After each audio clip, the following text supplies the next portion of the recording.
We have a fascinating speaker this morning in Dean Tucker. He's done more of his research, this time on the Bible, and he's got a wonderful lesson for us. But he also's got some interesting hobbies. He's a collector. He collects coins, he collects stamps, he collects baseball cards. So if any of you have a similar kind of interest, you might have some good conversations with Dean. He also is an amateur magician, and I wondered if he might compete with Mike for some class entertainment. But he's here to speak today, and we're so glad. He's been very sick, and we are glad that he's been recovering well, and he felt he was ready to teach. So here he is.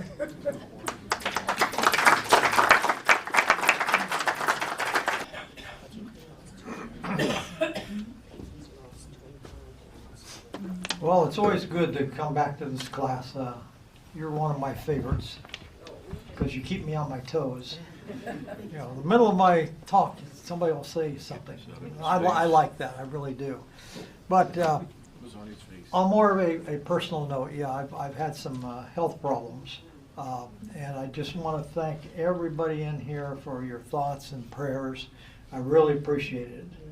So today, what I thought I would do is something that is not a normal way of delivering a lecture on religion. And since we're starting a new year, I thought it might be interesting to give you some really interesting and amazing facts about the Bible itself. A lot of you will know some of these, some of them you may not know. But you know the Bible is not a book, right? It's a collection of 66 books, or 73, depending upon what kind of religious background you come from. We have, as Methodists, 39 Old Testament and 27 New Testament books. The Roman Catholic Church has added to that additional books to bring it up to 73. They have 7 books, which is the Apocrypha that they have included in their Bible, which is called the Jerusalem Bible. The Bible itself is divided into 5 different genres, if you will. Just quickly: historical, narrative, poetry, prophecy, and letters. The Bible originally was done in 2 languages. The Old Testament is done in Hebrew, and the New Testament is done primarily in Greek. There's a little bit of Aramaic in there, but it is Greek is the language that they used. The Bible, does anybody know how long it took to write the Bible, completed? 1,300 years. Okay, the Bible started, and of course, who started the Bible? Moses. Okay. We think. Yes. Well, they know that he wrote the Genesis and all of that. But anyway, it's 1,300 years total. It started in 1200 BC. That's Moses' time. And it was completed around 100 AD when John wrote the book of Revelation. Most denominations believe, and I assume everybody in here pretty much believes, that the Bible has been written by man under the inspiration of God or the Holy Spirit. There is a lot of debate over who wrote a lot of the Bible. Scholars have been able to identify through their research, historians, archaeologists, people like that, they have been able to establish the authorship of most of the Bible. But the one that is in the, if you want to call it a controversy of who wrote it, it's the Old Testament. Now that makes sense because those are older Bibles, and there's probably less information as you go back in history. So the New Testament has the least amount. But there is, if we look at the Old Testament, some of the Psalms, we do not know who wrote those.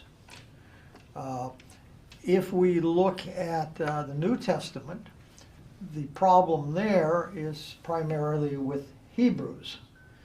They still have not been able to identify who has written Hebrews.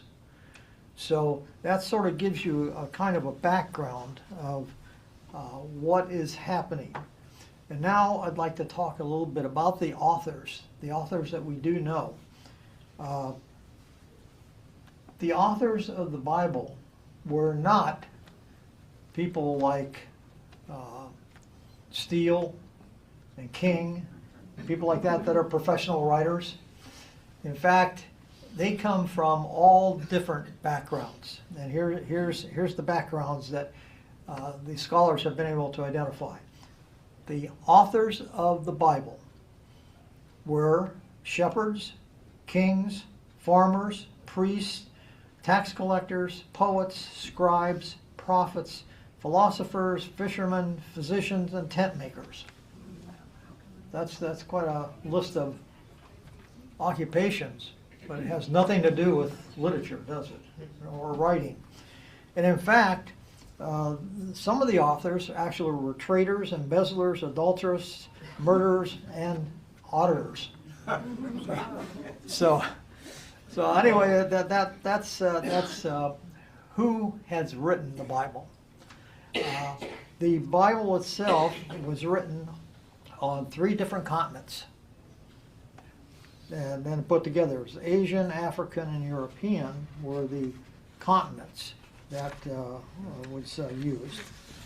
And then if we look at who has written the most, there are 5 authors who have contributed to almost a half of the books. And so who is the number 1 author? Moses, right. He's number 1. And if you look, I have a list here of the people. There's 5 that contributed almost half of the Bible. Almost half. Moses is number 1. He has 5 books and some of the Psalms credited to him. Number 2 is David. Ezra. I'm sorry? David. No, David. Not David. David doesn't even make the list. But Ezra was the number 2. He's credited with 3 books. Then Remind us who Ezra. Ezra was a prophet, and he wrote the book of Ezra and several other books. But he's credited with 3 books total. Luke, getting to the New Testament, is number 4 on the list. 1, 2, 3, 3. I thought that was wrong. 3, 5. Jeremiah. Okay, he is the 4th most prolific writer, and then Paul is number 5. So these particular individuals who have been identified definitely with the different books in the Bible or parts of the Bible. Moses, of course, he wasn't around the time of King David and everything, but he wrote something that was included in the Psalms. So that is who wrote most of the Bible. So half of the Bible is accredited to 5 of the authors. Now, this is a very interesting, this is probably my favorite. topic in terms of the Bible. We probably all know that the Bible is in fact the best-selling book in the United States and in the world. Every year, 25 million copies of the Bible are sold just in the United States. Wow. So that is a real estimate here. And another interesting fact, and this is what makes it so interesting to me, is that the Bible is also the #1 book, the #1 book that is shoplifted. So they don't know about the what is it, the 8th Amendment, thou shalt not steal. But I always thought that was kind of interesting when I found out in my research there. And of course the Bible actually kick-started a $1 billion industry today, and that's publishing, because it was the first book that was made available by movable print, the Gutenberg book, the Bible. So that was an interesting thing. Yes? You can see that machine at the Smithsonian American Museum. They have the Yeah, they have it there, right. Uh-huh. But they don't have the book. No. Yes, sir. I heard the other day that literacy basically exploded once the Bible was able to be printed rather than handwritten. Right. Do you have any idea what literacy rate existed in the world, and who learned to read before that? Because Well, a lot of people didn't know how to read back then. right. Literacy rate was very low. I don't know exactly what the figures were, but the people who were literate were the religious people, and they were the scribes and the priests and things like that. In fact, that was one of the big controversies over translating the Bible. The priests did not want it to be translated, because if it's translated and the common man starts reading it, they're going to start losing their power. And so they did not, I don't know what the word would be, but they did not support the Bible being placed in the language of the people. Because even if that's, even people who were literate still did not have access to the Bible. Because there weren't many of them, and it was also that the priests controlled what the Bibles, how many were out and everything. Yes, sir. There's a famous person named Google who says that the literacy rate in the Roman Empire was 5 to 15%. Okay. And we always put our faith in Google, right? Can you repeat that for the? Yes, the comment was, the young man in the back there, who knows more about literacy than probably most of us, he went and talked to a very famous historian called Google. And Google said that it was, what was the figure, 5 to 10%. So it was really, really low. Today in the United States, we almost have 100% literacy. But anyway, the literacy issue was important to consider in terms of the Bible.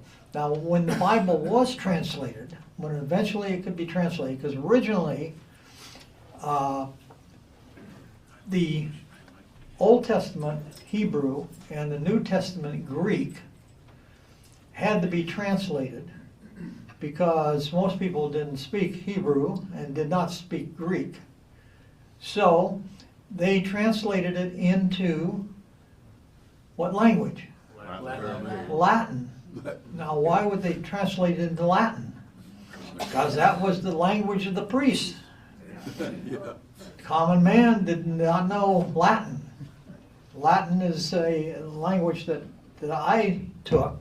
I understand Latin, can read it somewhat, can write it somewhat. But when we were taking Latin as a course, we all had a saying: Latin is a dead language, as dead as dead can be. It killed all the Romans, and now it's killing me. Because that was strange. Latin is not as bad as Greek. Greek is really bad to learn. I know very little Greek. But anyway, it was the language that was finally agreed upon was, other than the original, was Latin. And the priest, again, was their language. I don't know how many people have a Roman Catholic background. Anybody in here? Oh, okay. Do you remember when the Mass was said in Latin? Absolutely. And did you understand it? No. But that's the tradition that is brought forward in terms of the priests were the ones that could control it. And they controlled the language, which is Latin, so therefore, if we're ever going to translate this, we're going to translate it into our language, which is Latin. Yes, sir. Back when you asked what languages were originally, and before you said Greece, I was going to say Latin. What prompted it to be written in Greek? Well, Greek is the New Testament. And the New Testament and also everything that happened at that time of the New Testament happened in places where Greek was primarily spoken.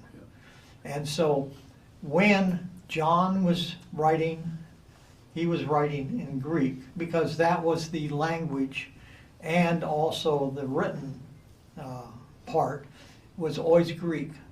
And so that's why we have Greek as the original language.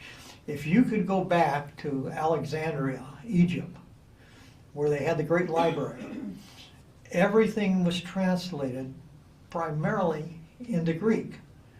And the great library there, I'm sorry, I'm getting a little bit away from it, but that's an interesting question to pose.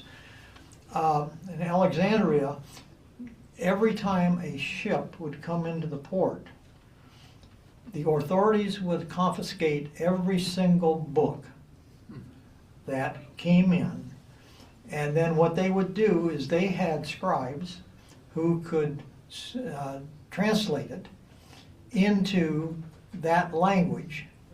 And then after they did that, they would turn the original back over to their owners. And that's how they build up their particular library. Because it was a big trading center, so there was always ships coming in, and they would always confiscate all the books and documents, anything that was written. And then it would be translated and then left in the library itself. One follow-up. Yes. Was the New Testament, was that coincide with Jesus, or did that start well before Jesus, or?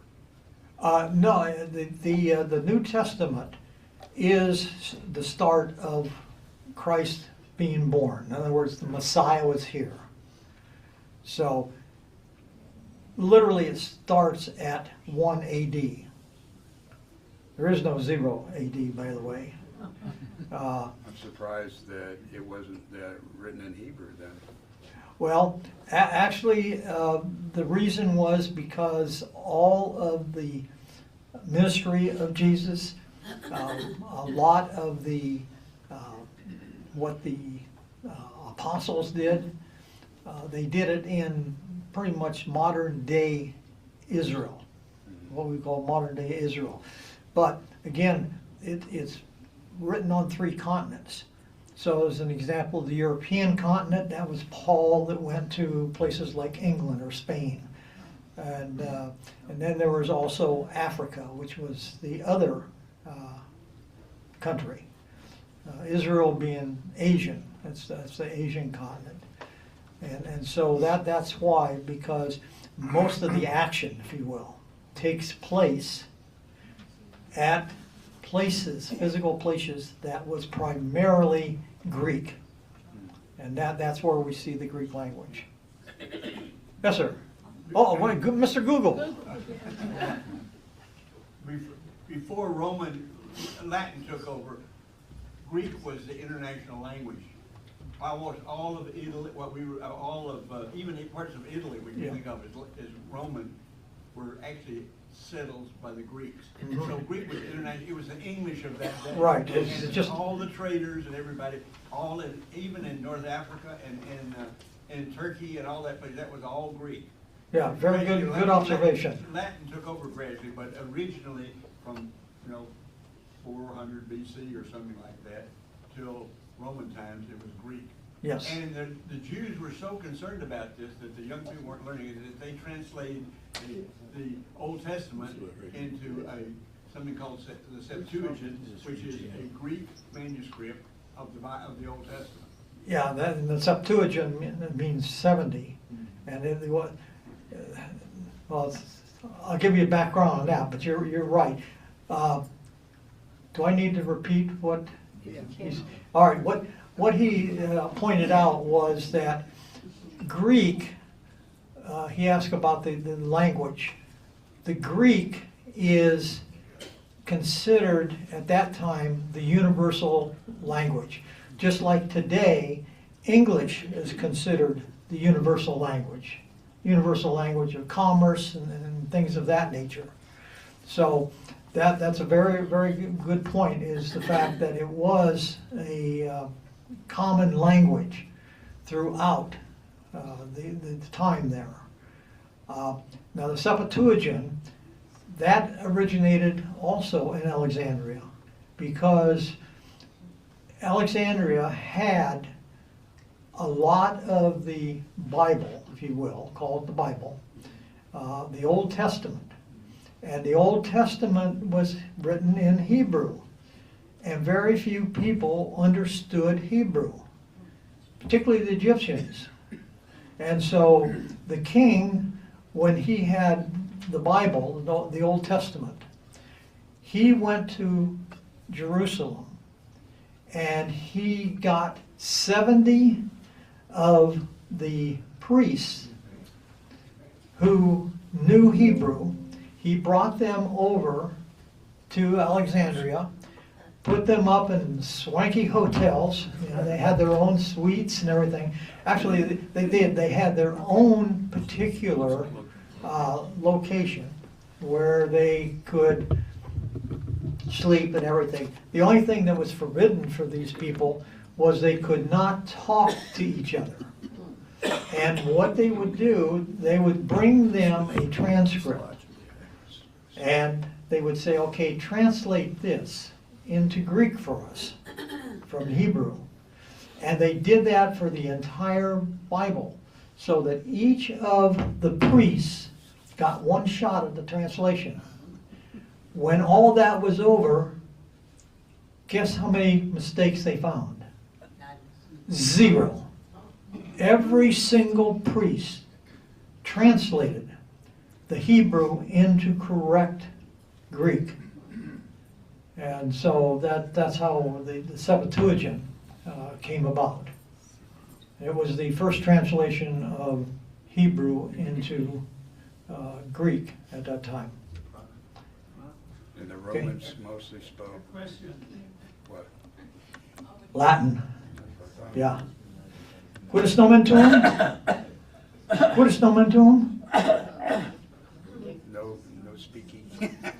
Oh, you started it correctly. You're supposed to say nomen meum est, and then you give me your name. So nomen meum est Dean, and that's what that line is. But yeah, when I was asking you your original name, that's the way the Latins or the Romans were. They were speaking that language. Question, Yes. wasn't the reason Greek was the language because Alexandria the Great conquered the area and made everyone speak Greek? Right, exactly. Alexander the Great, who was a Greek, did take over Egypt, and that's why they spoke Greek. But they could not speak the language of the Old Testament, Hebrew. The only person they could find were the priests in Jerusalem. So that's an interesting sort of fact. We're kind of getting away, but that's all right. That's all right. Anybody else have any questions? Yeah, Dean, if we believe, as we do, that the Word of God was in the original writing, as the men understood it, of course, or the person that was writing it, can't we also believe that the hand of God was in the translations that took place? Oh, I'm sure the hand of God was in there because. Yeah, to me, that gives me a great deal of confidence in the Bible that we see today, even going back to the original. Yeah, okay. I'm going to talk a little bit about that. Good. So if you could just Thank hold you. that thought. Yes. When I'm going to talk about the translations here. In fact, we're right here at that. And I call it dying for a translation, okay? We've got all of this original stuff, but now the common man wants to be able to read it for themselves. So we have the translations of the Bible. And for many, many, many centuries, the church would not allow any translation of the Bible except into Latin, that we've already talked about. But there were other languages. You know, there wasn't much in the way of English at the time, but there was other languages that people wanted the Bible in so that they could read it in their own language. And the church for many years said it can only be written in Latin. And for those of you who are going to try to translate it into any other language, that's going to be a no-no. Not only can you be excommunicated, but you can be executed. And John Wycliffe, I don't know if you've heard that name, but there is the Wycliffe Bible. It was one of the first that was translated into English, an attempt for an English translation. The Roman Catholic Church really got upset at him.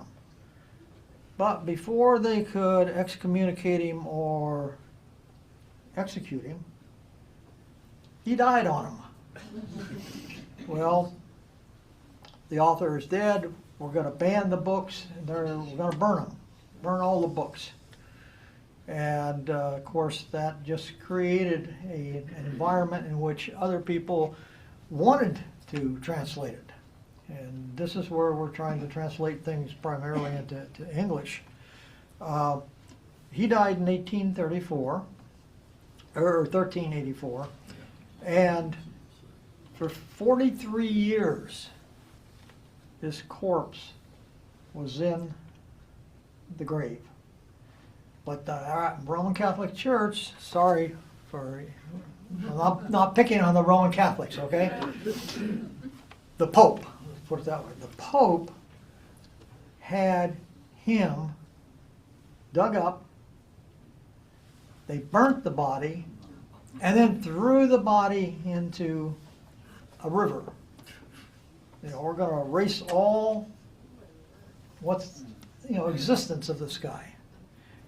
And the people who were really into translating said, well, all right, you threw his body in the river, now he's going everywhere. And that's what we're going to do. We're going to go everywhere with the translations. Tinsdale, William Tinsdale, if you heard that one, that's another person who did a translation. He was burned at the stake in 1536.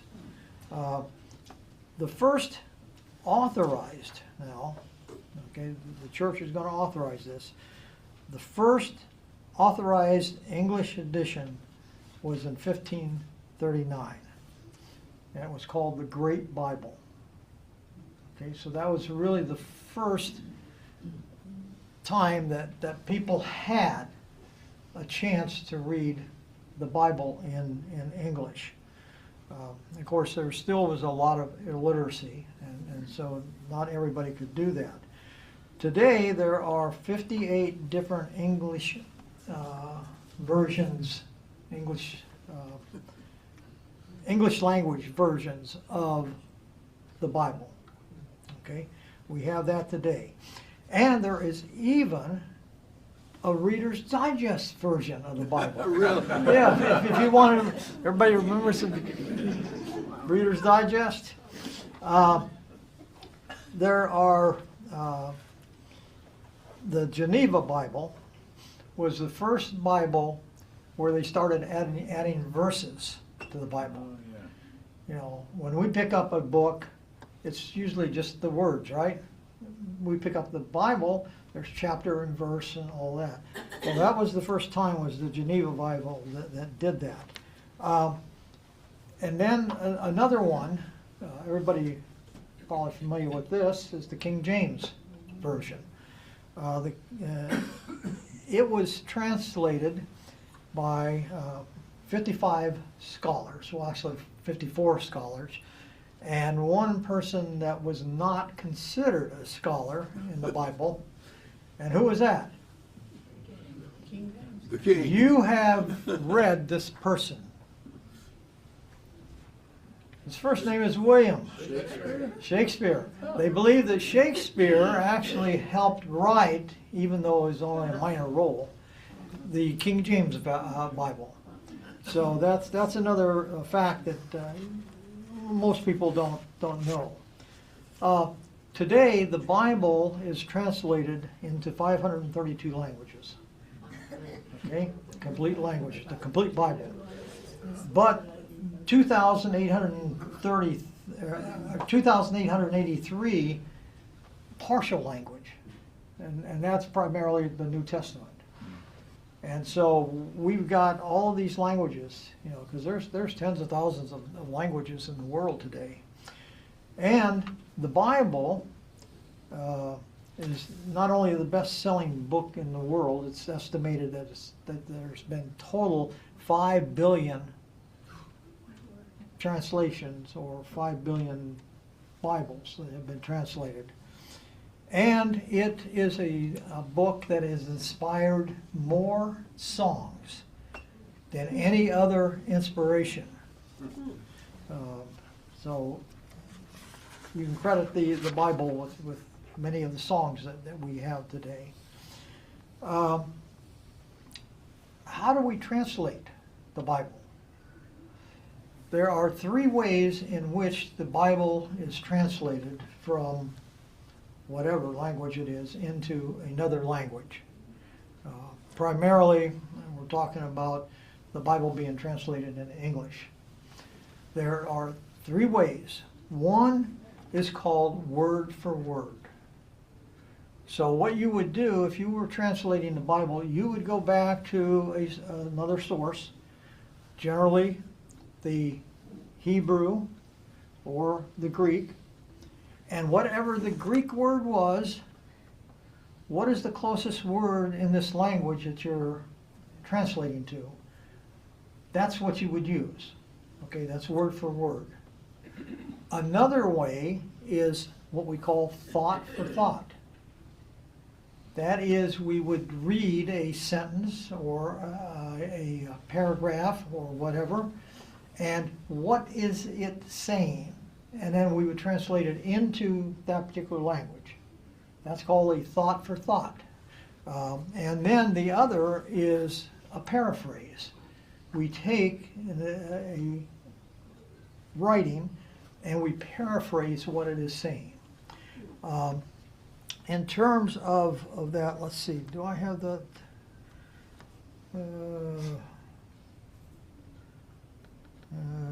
I don't have. Anyway, word for word, like King James Version or the English Standard Version. Those are examples of word for word. Thought for thought would be something that most people you probably use this Bible or one close to it, and that's the NIV, National International Version, or the Common English Bible. And paraphrase would be things like the Message or the Living Bible. Those would be example of paraphrasing. And so why do we do this? Well, the one thing is to meet the contemporary language needs so that people have a better understanding of the Bible. So that's what we have here. Lesser known versions would be the Geneva and the Coverdale. Those were all in the 1500s, but they're very important to be there.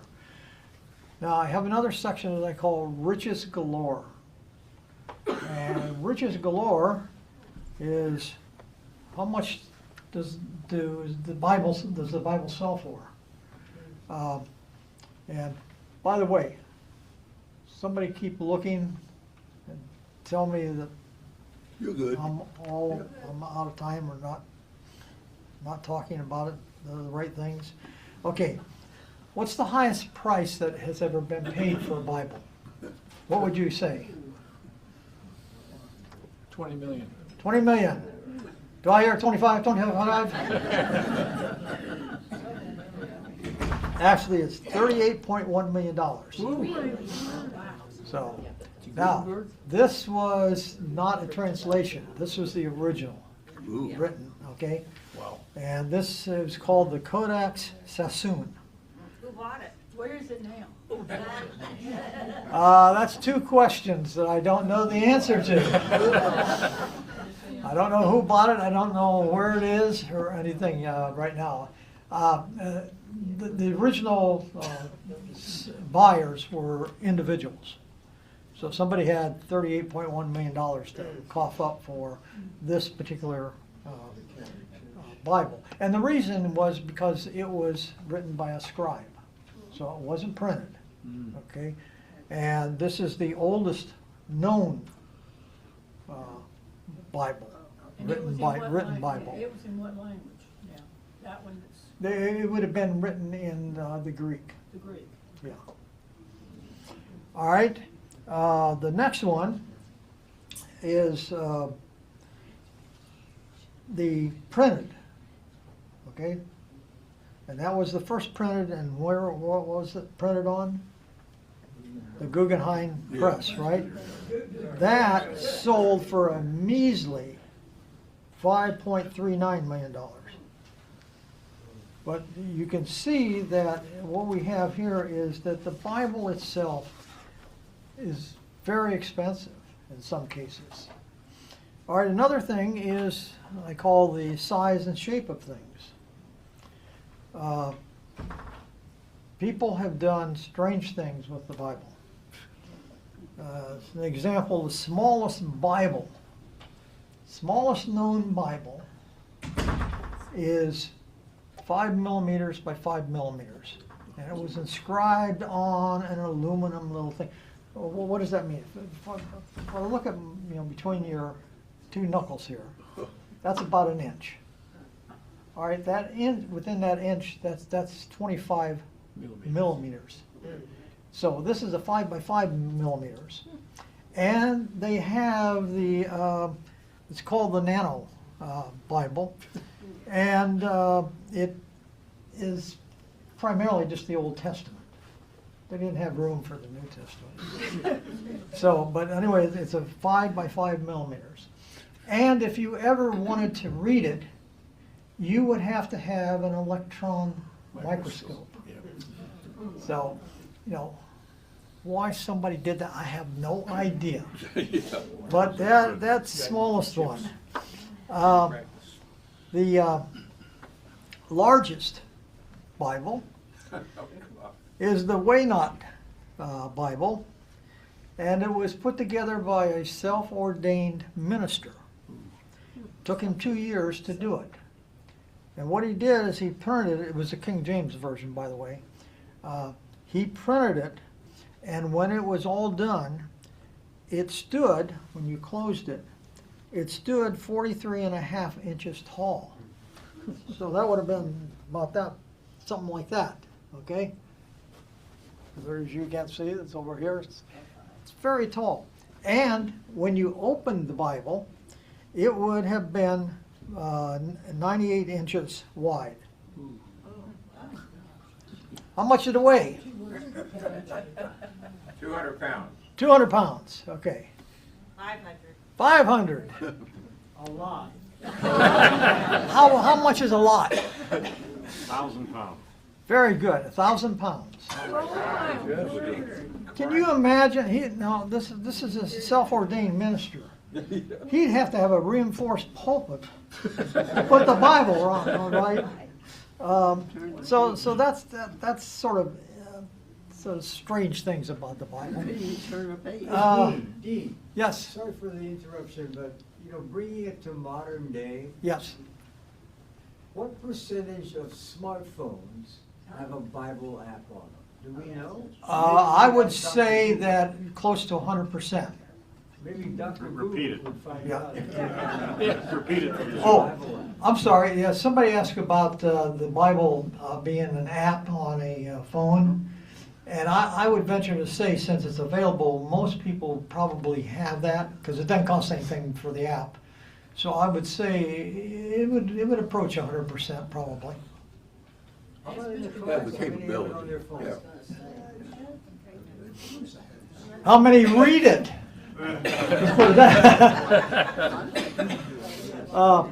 Okay, also the Bible, most Bibles just look like regular books, right? You know, like that.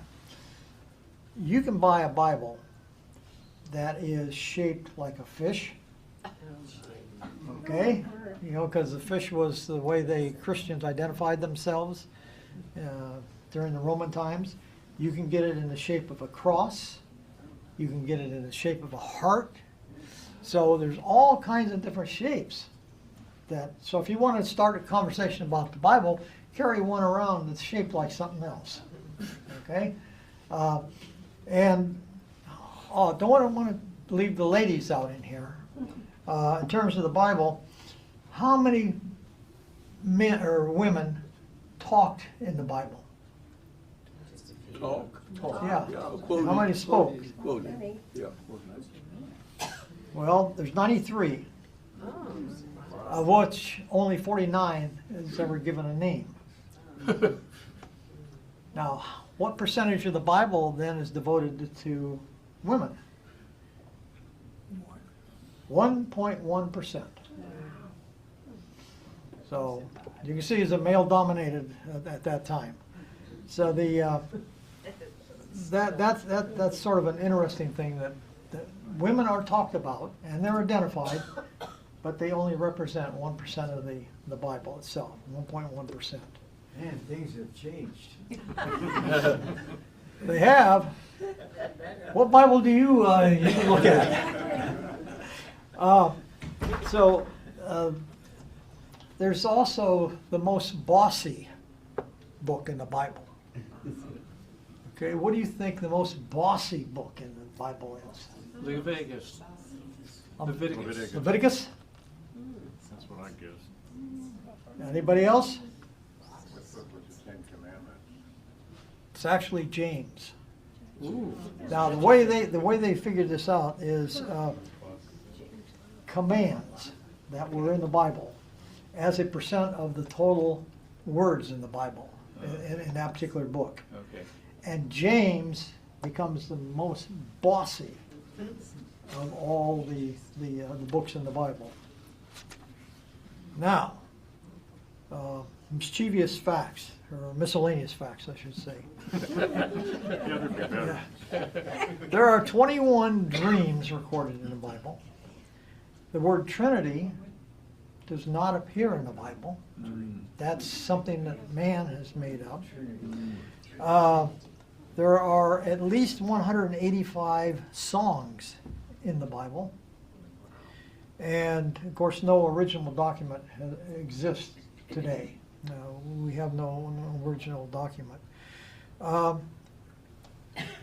The Bible in its original language which is the Hebrew or the Greek, has 611,000 words in it.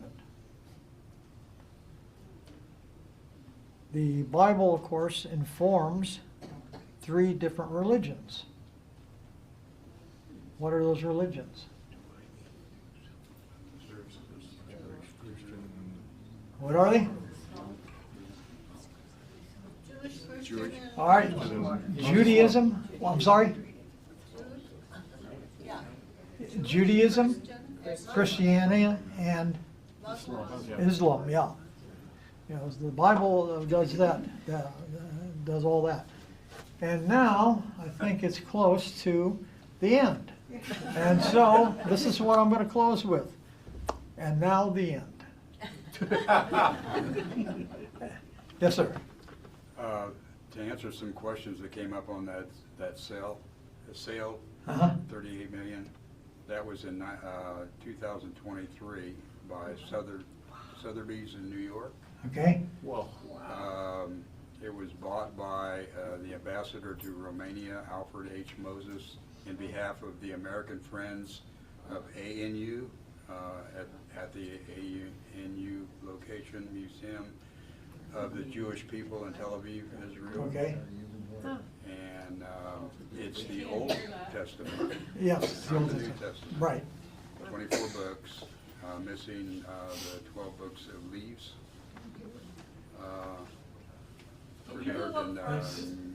Nobody can hear it. All right. He's just given a history of the Sassoon Codex. And as he points out, well, for those of you over here, you probably heard where it is, so you can go see it now. I couldn't identify where it was. I didn't look at that. I don't Google, I do research. So, but he just gave a lot of different facts about Sassoon. What I would do is I would get with him afterwards and he can tell you that. So that I can talk about and now the end. And I call it now and now the end because it literally is the end of my talk. But also it means that there are many people who have died who have been buried with the Bible. Now, we do not know how many there are because I guess the undertakers don't take a census of who's got a Bible going into the casket with the corpse. But a lot of people do have their burial. They will have the Bible. And a lot of people, like the Roman Catholics, they have the rosary that is put in there, holding them with the fingers. So it's not something that is uncommon, but we just do not know what the percentage is. So what people are doing is they're doing that in order to be remembered or connected with things that they hold sacred, that they wanted to be known for their spiritual beliefs. Some people who are well known, there are, as an example, President George Washington. If you go to his home and see where you could see his casket, because it's in like a mausoleum, and there's a Bible in there with him. Other people go to the Confederacy. General Lee was buried with a Bible in his casket. So General Robert Lee. Billy Graham, we all know Billy Graham. He also has a Bible in his casket, along with the cowboy of cowboys. Not Roy Rogers. John. No. John Wayne. John Wayne.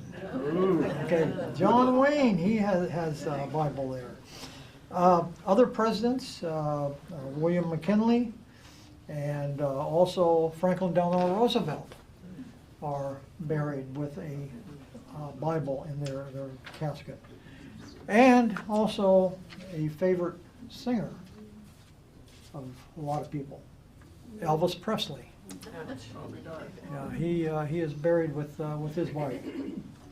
And so, that's now the end of things. But I will, if there's time, I will try to answer any questions, because some of this I went over really fast. But as you can tell, a lot of this is secular, okay? It's not usually the religious kind of research that I do, but I just thought it'd be fun to look at what our,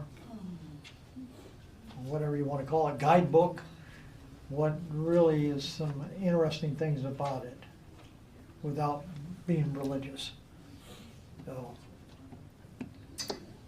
anybody have any questions? Thank you. Thank you, Dean. Great Thank job. you. Thank you.